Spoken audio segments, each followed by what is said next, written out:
May pagkakataon na ang Timberwolves umabante ng 3-1. Anthony Edwards gustong-gusto makuha ang Game 4. Mukhang kakailanganin naman ng Lakers na maghalimaw ang kanilang duo na sila LeBron James at Luka Doncic dahil must win na nga para sa Lakers ang Game 4. Matalo sila dito, mababaon na nga sila sa 1-3 deficit.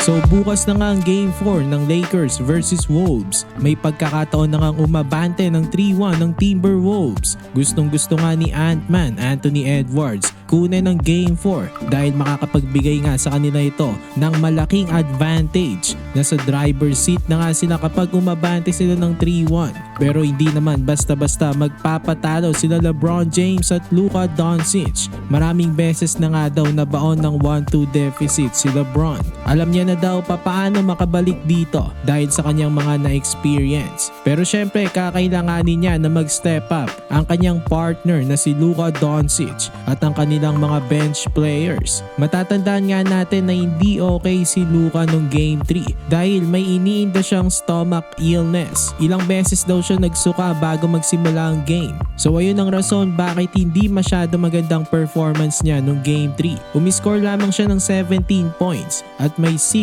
out of 16 from the field. Ayon kay LeBron James, kung gusto nila manalo bukas, kailangan nila limitahan ng kanilang mga turnovers na napakarami nga nung Game 3. At ayun nga ang isa sa mga rason bakit sila natalo sa T-Wolves. At kakailanganin syempre na mag-step up rin ang kanilang mga role players. Nais nga ng Lakers na itablang serye para pagbalik sa kanilang bahay sa Game 5, nasa kanila pa ang momentum. Ganon kahalaga ang Game 4 para sa kanila. Para naman sa Wolves, ipagpapatuloy pa rin daw nila ang kanilang magandang depensa, physicality, at aasa daw sila ulit sa scoring ni Ant-Man Anthony Edwards. Sobrang crucial nga ng game na to, mamaya ng 3:30 ng madaling araw, mapapanood sa Pilipinas mga kabakets.